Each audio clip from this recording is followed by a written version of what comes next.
जी अस्सलाम वालेकुम जी, क्या हाल चाल है सब भाइयों का? ठीक ठाक हैं, उम्मीद करता हूँ सारे खैरियत से होंगे। आज बैठा हुआ था तो दाना शाना भी किया परिंदों को, तो मैंने सोचा एक मतलब फार्मूला, एक नुस्खा आपसे शेयर किया जाए। ठीक है जी, नुस्खा मतलब अक्सर दोस्त कहते हैं मेरी मादी अंडे नहीं उतार रही, लेट उतारती हैं। मैं उसकी एक रीज़न बताता हूँ जी। मेरे पास असल में जो इशू आता है, मेरे पास इशू भाई जी ये आता है कि परिंदे ज़्यादा होने की वजह से या नए नए परिंदे आने की वजह से थोड़ी सी डिस्टर्बेंस रहती है कि नए आने वाले परिंदे एडजस्ट ज़रा लेट करते हैं, तो मादियाँ जो अंडों पे तैयार हों वो भी लेट हो जाती हैं। तो एक तरीकाकार जो पिछले सीज़न मैंने आजमाया था और अभी भी इसी सीज़न यही मैंने तरीकाकार जी रखा है। वो तरीकाकार क्या है भाई जी? तरीकाकार ये है कि मैं मादियों को, कुछ मादियाँ मतलब मुझे पिछले साल मजबूरन अलग-अलग बंद करनी पड़ी।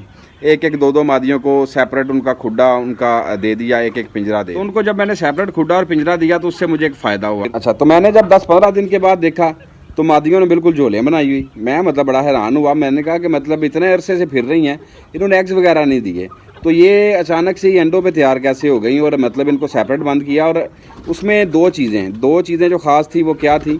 एक तो मैंने उनको अलग-अलग बंद किया हुआ था, और दूसरा ये हुआ कि मैं उनको 24 घंटे में एक मरतबा दाना देता था। अक्सर दोस्तों की रूटीन है जो 24 घंटे में एक मरतबा दाना देते हैं, जबकि मेरी शुरू से रूटीन ये थी कि मैं 2 टाइम दाना देता था। तो एक टाइम दाना देने की वजह से फिर ये फ़ायदा हुआ और वो अलहदा बंद रही हैं। मतलब ये मेरे लिए थोड़ी सी हैरानी वाली बात थी। तो खैर मादियाँ अंडों पे तैयार होगी, मैंने उनको मुट्ठी जोड़े करवाना शुरू कर दिया, उनके मैंने क्लच भी दिए।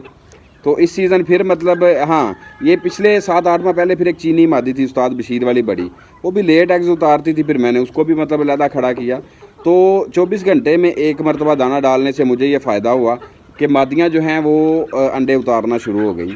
ठीक है, मादियों ने जान अपनी बनाना शुरू कर दी। मतलब ये खुले मेरे पास परिंदे फिर रहे हैं, जिस तरह आप पीछे चूज़े देख रहे हैं। आम रूटीन में खुली मादियाँ फिरती हैं, ये दाना भी मतलब पेट भर के खाती हैं, लेकिन एक दूसरे से छीन के खाना, और ये काफ़ी ज़्यादा मतलब डिस्टर्बेंस बनाता है। ये जान भी नहीं पकड़ती, मोटी ताज़ी भी नहीं होती। तो अलहदा बंद करना भाई जी एक फार्मूला, ये लाजमी आप आजमाइएगा, क्योंकि मैं ये तजर्बा कर चुका हूँ। और दूसरे नंबर पे 24 घंटे में एक मरतबा दाना। हाँ, जब मादियाँ अंडों पे तैयार हों, ठीक है, तो उनको आप थोड़ा सा एक्स्ट्रा कुछ कर सकते हैं, कुछ सब्ज़ा वगैरह दे सकते हैं, जिस तरह आप मतलब आजकल मैं सुबह के टाइम पे पालक वगैरह काट के इनको दे रहा हूँ। और दूसरे नंबर पे शाम के टाइम पे मतलब 4 बजे के करीब, तकरीबन 4:30 बजे के करीब मैं इनको दाना देता हूँ। ये बिल्कुल पोट भर के दाना खाती हैं, बिल्कुल फुल होके। पानी इनके सामने 24 घंटे पड़ा रहता है।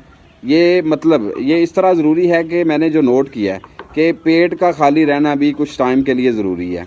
ठीक है, तो ये मतलब रात दाना हजम कर जाती हैं, सुबह थोड़ा बहुत इनकी पोट में होता है, सुबह 9-10 बजे तक वो भी ये सारा साफ़ कर जाती हैं। तो उसके बाद फिर जब मतलब थोड़ा सा इनको टाइम भूख का मिल जाता है, तो जब शाम इनको दाना डालते हैं तो ये पेट भर के खाती हैं। ठीक है, तो ये मतलब मैंने नोट किया, मैंने कहा जी मैं आपसे लाजमी शेयर करूँ। आप इस तरीक़ेकार पे अमल करें, मेरे ख्याल से कि आपको इस चीज़ से फ़ायदा होगा, क्योंकि मुझे मतलब फ़ायदा हुआ है। तो जो चीज़ें तजर्बे में आती हैं वो चाहिए कि मतलब एक दूसरे से शेयर करना। किसी और भाई के पास कोई नुस्खा हो तो वो कमेंट्स में अपनी राय का इजहार कर सकता है, कोई ऐसा फार्मूला, ऐसा नुस्खा कुछ शेयर कर सकता है मादियाँ जल्दी अंडों पे आने के लिए ना। इसका सबसे बड़ा असल में जो मैंने रीज़न देखा है ना जी, एक तो इनकी दाने पानी की एक रूटीन, एक टाइमिंग सेट हो जाती है। दूसरा, जब ये परिंदे खुले फिरते हैं, जब खुले फिरते हैं ना, फिर एक दूसरे से ये छेड़छाड़ रखते हैं।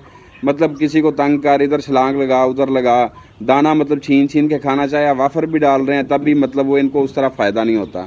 तो ये मतलब ये फ़र्क आया। इस तरीकाकार से मुझे एक और फ़ायदा हुआ। वो फ़ायदा क्या हुआ जी कि मेरे पास 2 मादियाँ थी, उनको अलहदा मैंने खुड्डे में बंद किया। मज़े वाली बात यह है कि उन मादियों ने, ये पिछले 8 माह पहले 7 माह पहले जब मैंने ब्रीड करवाई है, तो मेरे पास टोटल 4 माह के अंदर अंदर या 4 माह से भी कम टाइम में उन्होंने क्या किया जी कि 4-4 क्लच उतारे हैं। और मेरे लिए मतलब ये बड़ी हैरानगी वाली बात थी। मैंने क्या करना था, जब वो अंडों पे तैयार होती मैं उनको निकाल के मुट्ठी जोड़े करवाता, या शाम में घंटा 2 उनको मुर्गे के साथ छोड़ता, 15 मिनट छोड़ता। जैसे ही देखा मुर्गा क्रॉस हो गया, उनको उठाता वापसी फिर खुड्डे के अंदर। और बिल्कुल अल्लाह गवाह है जी, मैंने 4 क्लच, एक मादी के और 4 एक, मतलब तकरीबन सेम टाइम में ये एग्स उतारती रही हैं, 2-4 दिन के फ़र्क के ऊपर। तो कुड़क हो जाना, उन्होंने एग्स उतार के कुड़क होने के बाद दोबारा 10 दिन के बाद फिर तैयार, क्योंकि वो दाना पानी उनका रूटीन में था, तो वो जान मतलब उनकी बरकरार थी। जब जान बरकरार थी तो एग्स मतलब फिर मादियाँ ज़्यादा उतारती हैं। तो मैंने मतलब ये इस तजर्बे में सीखा। मैंने कहा जी आपसे लाजमी शेयर, क्योंकि ये अक्सर दोस्तों का सवाल होता है कि यार मादियाँ अंडे नहीं दे रही, मादियाँ लेट कर रही हैं। मुझे मतलब इस चीज़ से फ़ायदा हुआ है, तो मैंने कहा आपसे लाजमी शेयर करूं। अभी ऐसा है कि आपको मैंने एक वीडियो में वो अमरोहा क्रॉस ब्रीडर मुर्गे का शौक करवाया था और कानी मादी मियाँ वाली वो पेयर मैंने अलहदा खुड्डे में बंद किया हुआ था, तो उनको भी दाना पानी एक ही टाइम 24 घंटे पे मैं करता रहा हूँ। तो आज मादी ने पहला अंडा उतार लिया है, मैं आपको दिखाता हूँ। वो पेयर भी और अंडा भी उन्होंने उतारा हुआ है। मतलब समझ ले कि मतलब एक क्लच का ये फ़ायदा हो गया। परिंदा जाना एक दोस्त की तरफ जंग में, तो उससे पहले मेरे पास मतलब एक क्लच आ गया, मुझे इसका भी फ़ायदा हो गया। तो मैंने मतलब अपनी जितनी मेरी मादियाँ हैं जी, खसूसी तौर पे बशीर पुरबाना साहब वाली मेरे पास मादियाँ कुछ ज़्यादा थी, कुछ पट्टियाँ पट्टे पीछे आप वीडियो में देख रहे हैं, चल फिर रहे हैं।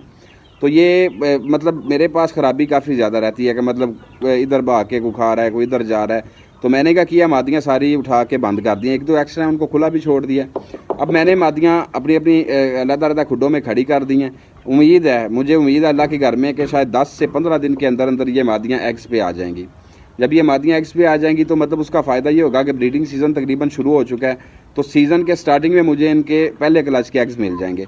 ब्रीड वैसे ही मैं इनक्यूबेटर में करवाता हूँ। इस मरतबा इरादा है कि मैं मतलब कुछ मादियों की जो ब्रीड है वो इस तरह करवाऊँ कि इनक्यूबेटर में भी एग्स रखूँ और कुछ मादियों के नीचे भी बच्चे करवाऊँ। उसका फ़ायदा ये होगा कि मैंने स्पेशली भैंस ली है जी, अपने बच्चों के दूध के लिए, और उसका जो गोबर होगा, उसका जो सब्ज़ा वगैरह चारा इजाफी होगा, वो इन परिंदों के काम आएगा। तो गोबर में कीड़ा बहुत ज़्यादा पैदा होता है। जो मादियाँ बच्चे लेके फिरेंगी या इनक्यूबेटर वाले बच्चे अगर मादी के साथ सेम डेट पे रखे जाएंगे, तो मैं क्या करूँगा जी, उनको उठा के तो इनक्यूबेटर वाले बच्चों को और मादी वाले चूज़ों को मतलब एक ही जगह पे मुर्गी के नीचे ही कर दूँगा। तो मुर्गी जब चूज़ों को लेके घूमेंगी, गोबर में से अगर कीड़ा वगैरह बनता है, वो उनके लिए प्रोटीन होता है, तो उनकी ग्रोथ बड़ी अच्छी होगी। मतलब कुछ चूज़े तो मजबूरी होगी मुझे फीड पे पालना, लेकिन जितना मुझसे हो सका मैं कोशिश करूँगा कि कुछ चूज़े लाजमी मतलब कुछ मादियों के नीचे रखे जाएँ, निकलवाए जाएँ या उनके नीचे पलवाए जाएँ। मैं आपको मादियाँ दिखाता हूँ जो मैंने सेपरेट बंद की हैं उस्ताद बशीर वाली। नेक्स्ट वीडियो में आपको तफसीली शौक भी करवाऊँगा। उससे पहले मैं आपको वो मियाँ वाली वाला पेयर दिखाता हूँ जिन्होंने आज पहला अंडा उतारा है। मैं अंडा निकालने लगा हूँ तो तैयब भाई ने आज बताया कि दूसरा अंडा है, मतलब पहला अंडा नहीं, आज इनका दूसरा अंडा है। मैं आपको दिखाता हूँ जी। ये देखिए जी, ये माशाल्लाह मेरा पेयर लगा हुआ है जी, और ये अंदर ही क्रॉस होना शुरू हो गया है। और ये मैंने मतलब थोड़ी देर पहले ये सब्ज़ा वगैरह इनको दिया है। ये पालक मैंने काट के इनको डाली है। ये थोड़े से इजाफी पत्ते बचे थे, ये भी खा रही है जी मादी। और जब मादी अंडों पे तैयार होती है, इनको भूख भी शदीद होती है। वो चेक करें जी, खुड्डे में अंडा पड़ा हुआ है। मादी माशाल्लाह अंडे उतारना शुरू हो गई है। दूसरा अंडा है, तो अल्लाह ने चाहा तो ये इंशाल्लाह क्लच भी आ जाएगा। उसके बाद एक ये मादी मैंने बंद की है जी, ये काने मुर्ग की पट्टी है, और माशाल्लाह खालियाँ इसकी बड़ी ज़बरदस्त हैं। पिछले दिनों काफ़ी कमज़ोर रही है, अभी माशाल्लाह कुछ बेहतर है। आपको इस मादी के चेहरे का शौक करवाता हूँ जी। मादी का आप चेहरा चेक करें, लंबा थोड़ा सा कम है लेकिन पट्टी चौड़ी है। आँख का म्यार माशाल्लाह आप चेक करें, किल्ली ताज है। आँख इसकी इसके बाप से बिल्कुल मिलती जुलती है। इसकी नोक में भी ऊपर खालियाँ आ रही हैं, थोड़ी थोड़ी नोक थोड़ी सी ख़राब हुई थी, अब क्रीज कर रही है जी। ये माशाल्लाह आप चेहरे का म्यार चेक करें, उम्मीद है मादी आपको पसंद आएगी। ये दूसरी तरफ से आप मादी के चेहरे का शौक करें। चेहरा माशाल्लाह इसका म्यारी है, पलकें काली आ रही हैं, आँख उम्मीद है आपको पसंद आएगी मादी की। ये माशाल्लाह आप करीब से देखें, ये पल्लों का घेरा आप चेक करें। नई कनियाँ लंबी और चौड़ी बना रही है, पहले वाली पुरानी भी दो खड़ी हैं, ये आप चेक करें जी। ये इस मादी की आप नलियों का शौक करें, बिल्कुल खुश्क नली है, खालीदार, उंगलियां बिल्कुल इसकी पतली।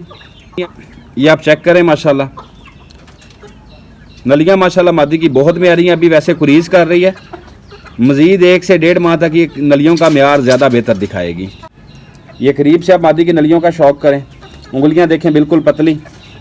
ये खाली भी इसको डबल आ रही है, ये आप देखें अंदर वाली साइड पे और बाहर वाली साइड दोनों तरफ।